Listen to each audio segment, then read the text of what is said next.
नमस्कार दोस्तों, स्वागत है आप लोगों का हमारे इस YouTube चैनल पर। आप लोगों के बीच में क्लासें रुक गई थी। आइए जो है ले चलते हैं एक्सरसाइज 4.2 में जो है दो क्वेश्चन बचे थे, क्वेश्चन 5 और क्वेश्चन 6 बता था। इसके पहले का आप लोग रिवीजन कर लिए होंगे। चलिए आइए चलते हैं। कह रहा है कि एक समकोण त्रिभुज की ऊंचाई इसके आधार से 7 सेंटीमीटर कम है। यदि कर्ण 13 सेंटीमीटर का हो तो अन्य दो भुजाएं बताइए। अब बेटा यहाँ आपको अगर समकोण त्रिभुज है तो बचपन से आप पढ़ते आ रहे होंगे कि समकोण त्रिभुज जो है इस तरीके का कुछ होता है। यहाँ पे जो होता है ये 90 डिग्री का बनाएगा, ठीक। इसको क्या बोलते हैं? कर्ण बोलते हैं। इसको क्या बोलेंगे बेटा? लंब बोलेंगे। इसको क्या बोलेंगे बेटा? आधार बोलेंगे, ठीक। अब बच्चा ये आधार आधार जैसे क्या होता है, आप घर बनाते हो तो नींव देते हो, नींव, ठीक है। तो यानी इस पे ये पूरा का पूरा टिका हुआ, अगर इसको हटा दिया जाए क्या ये टिका रह जाएगा? कुछ टाइम तक हो सकता है टिका रह जाए, लेकिन अगेन ये गिर जाएगा। तो इस वजह से आधार आधार क्यों बोलते हैं, इस चीजों को समझिए आप। टेक्निकल भाषा में क्या होता है, घर को बनाने के लिए आपको नींव की जरूरत पड़ती है। इसी तरीके से इस ट्रायंगल को बनाने के लिए हमारा जो नींव होता है वो आधार होता है।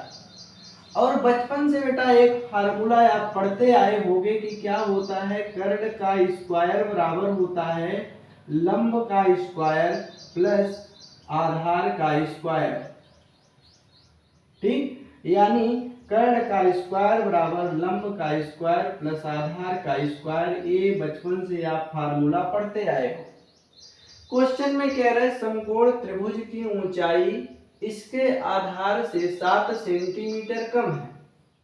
किससे कह रहा है? आधार से। यानी हमें आधार पता नहीं है तो मान लेते हैं बेटा, माना त्रिभुज का आधार जो है वो x सेंटीमीटर है।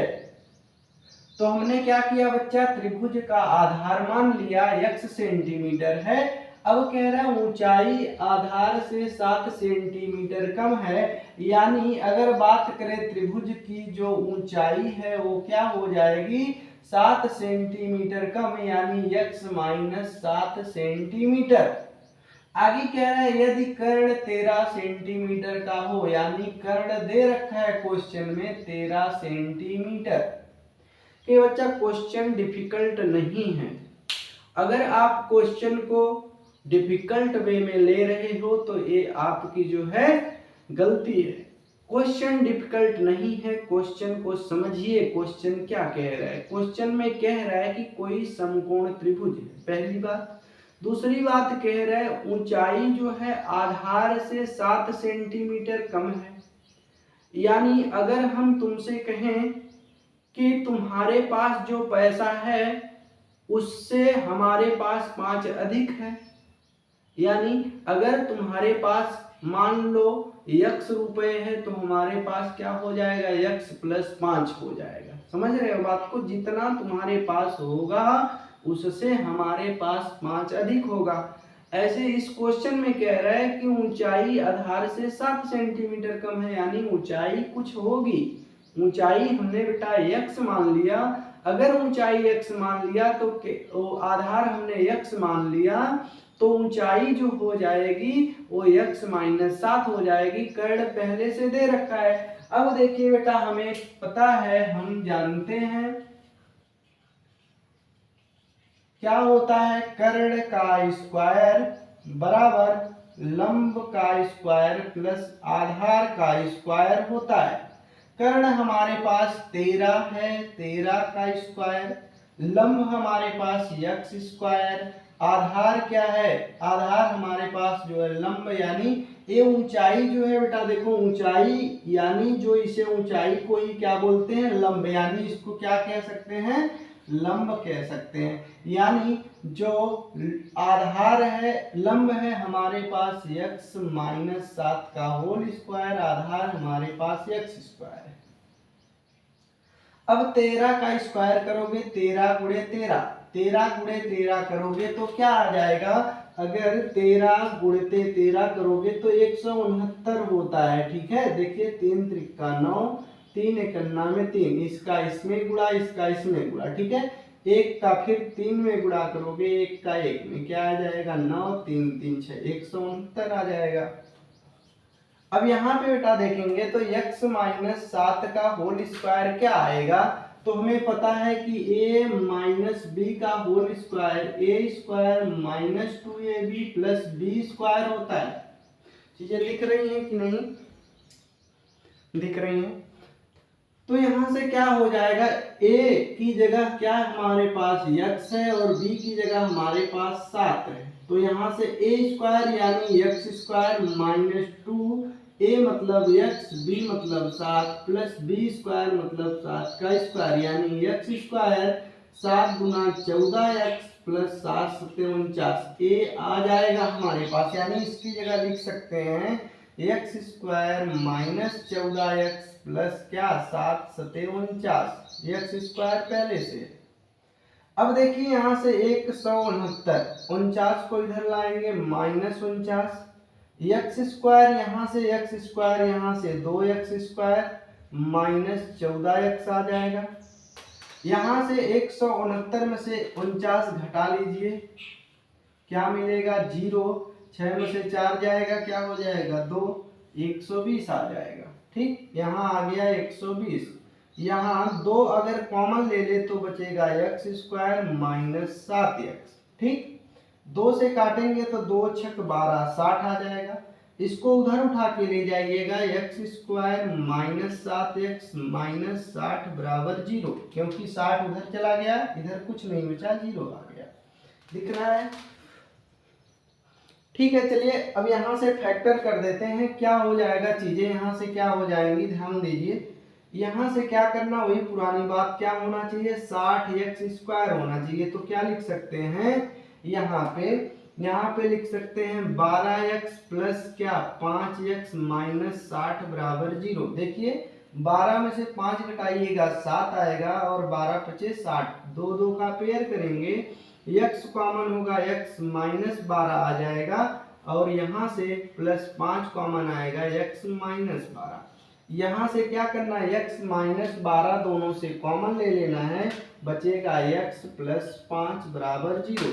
यहाँ से जब x माइनस 12 बराबर 0, x बराबर 12 आ जाएगा। ठीक है, और यहाँ से जब x प्लस 5 बराबर 0, x बराबर माइनस 5 हो जाएगा। अब बताइए ये जो माइनस 5 आया, क्या लंबाई ऊंचाई ये सब ऋणात्मक हो सकता है, ऋणात्मक नहीं हो सकता, इस वजह से आंसर नहीं है। यहाँ से हमने क्या माना था, आधार हमने माना था x यानी 12 सेंटीमीटर आ गया। ऊंचाई क्या आ जाएगी, ऊंचाई x माइनस 7 यानी 12 माइनस 7 घटाइएगा तो क्या मिल जाएगा 5, यानी 12 और 5 आंसर हो जाएगा। चलिए नेक्स्ट क्वेश्चन पे स्क्रीनशॉट ले लीजिए।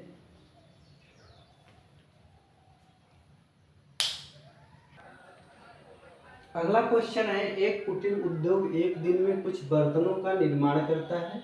एक विशेष दिन यह देखा गया कि प्रत्येक नग की निर्माण लागत उस दिन के निर्माण किए गए बर्तनों की संख्या से 2 गुने से 3 अधिक थी।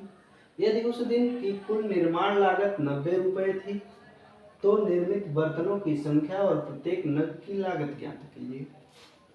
किसी कंपनी में कोई बर्तन बच्चा बनाया जा रहा है, उस बर्तन में कोई एक नग है, ठीक है, जैसे मान लो एक कुकर है, ठीक है, कुकर बनाया जा रहा है किसी कंपनी में, कुकर में मान लो सीटी लगाया जा रहा है, सीटी जो ऊपर लगती है, ठीक है, तो एक नग को एक सीटी की तरह आप देख सकते हो। तो जितने कुकर रहेंगे उस हिसाब से क्या है सीटियां उसमें लगेंगी। तो क्या कह रहा है इस क्वेश्चन में, कह रहा है कि विशेष दिन देखा गया कि प्रत्येक नग की निर्माण लागत उस दिन के निर्माण किए गए बर्तनों की संख्या। अब यहाँ बेटा मान ले रहे हैं, माना बर्तनों की संख्या जो है x है, ठीक है, निर्माण किए गए बर्तनों की संख्या हमने x मान लिया, ठीक है। अब आगे कह रहे हैं प्रत्येक नग के निर्माण की लागत, यानी प्रत्येक नग के निर्माण की लागत क्या हो जाएगी, ध्यान देना। कह रहा है प्रत्येक नग के निर्माण की लागत, निर्माण किए गए बर्तनों की संख्या, निर्माण किए गए बर्तनों की संख्या हमारे पास क्या है, x है। कह रहे हैं कि दोगुने से यानी दोगुना हो जाएगा, ठीक से 3 अधिक यानी +3 हो जाएगा, यानी 2x + 3 हो गया। ध्यान दीजिए फिर से एक बार, कह रहे प्रत्येक नग के निर्माण की लागत, ठीक है, प्रत्येक नग के निर्माण की लागत, कह रहा है कि उस दिन निर्माण किए गए बर्तनों की संख्या, मान लिया हमने निर्माण किए गए बर्तनों की संख्या x है, के दोगुने यानी दोगुने से 3 अधिक है, यानी 2x + 3 हो गया, ठीक है। अब कह रहा है उस दिन की कुल निर्माण लागत 90 रुपए थी। अब यहां से कुल निर्माण लागत दे रखा है, कितना है बेटा, 90 रुपए। ध्यान देना, अब एक प्रत्येक नग के निर्माण की लागत, यहाँ देखिए फिर से, एक कुटीर उद्योग में एक दिन में कुछ बर्तनों का निर्माण करता है। एक विशेष दिन यह देखा गया कि प्रत्येक नग के निर्माण की लागत उस दिन के निर्माण किए गए बर्तनों की संख्या। अब निर्माण किए गए बर्तनों की संख्या, प्रत्येक नग के निर्माण की लागत, दोनों का जो मल्टीप्लाई आएगा वो कितना हो जाएगा, 90 आ जाएगा। यानी प्रश्नानुसार क्या हो जाएगा हमारे पास, x गुणे 2x + 3 a बराबर 90 हो जाएगा, ठीक है। अब यहाँ से x इसका इसमें गुणा करेंगे तो 2, x का x में करेंगे x की पावर 2, x का अगेन 3 में करोगे तो 3x हो जाएगा, 90 इधर ले आओगे -90 बराबर 0। अब इसका बेटा गुणनखंड करना है, तो गुणनखंड करने के लिए तरीका बताया था हमने, इसको गुणा इसमें, 9 दूना 18 180 आ जाएगा। एलसीएम लोगे, 2 9 18 45, 3 15, 3 5 15, यहाँ से 5 1 5। अब इसमें जो ये हमारा एलसीएम आया है, ये रफ कार्य है बच्चा, ठीक। अब ये मेरा जो एलसीएम है उसको ऐसा इस बीच वाले को लिखना होता है कि जोड़ने या घटाने पर 3x ही रहना चाहिए, और गुणा करने पर तो अगर एलसीएम है तो इतना आ ही जाएगा, ठीक है।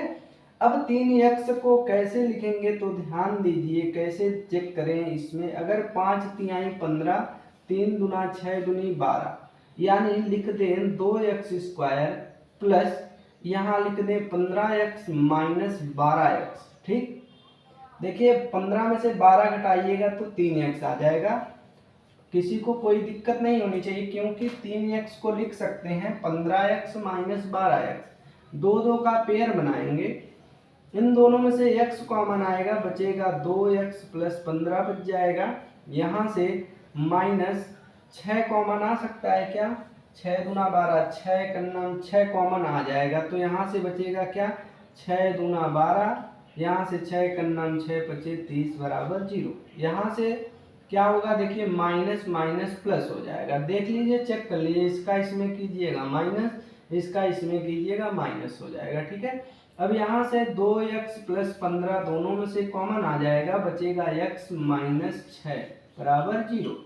अब यहाँ से देख लीजिए क्या चीजें हैं, जब 2x + 15 बराबर 0, यहाँ से 2x इधर जाएगा -15, x बराबर -15/2, ठीक है। माइनस है, आंसर नहीं होगा, क्योंकि ये जो बर्तनों की संख्या है नेगेटिव नहीं हो सकती, ठीक है। अगेन करेंगे, जब x - 6 बराबर 0, x बराबर क्या आ जाएगा, 6 आ जाएगा, ठीक है। अब क्या क्या माने थे हम, यहाँ माने थे बर्तनों की संख्या, यानी हमारा आंसर आ जाएगा बर्तनों की संख्या जो है वो x माने थे, यानी 6 आ जाएगा। आगे प्रत्येक नग के निर्माण की लागत क्या आ जाएगी, प्रत्येक नग के निर्माण की लागत वो बेटा क्या आ जाएगी, 2x + 3 है, यानी 2x की जगह 6 + 3, 6 दूनी 12, 3 15 आ जाएगा, तो ये दोनों मेरा आंसर हो जाएगा, ठीक है। चलिए नेक्स्ट वीडियो में आप लोगों को एक्सरसाइज 4.3 को बताएंगे हम, तब तक आप स्वस्थ रहिए, मस्त रहिए, अच्छे रहिए। अब आपकी क्लासें लगातार चलेंगी जो है, तब तक आप रिवीजन करते रहिए। धन्यवाद दोस्तों।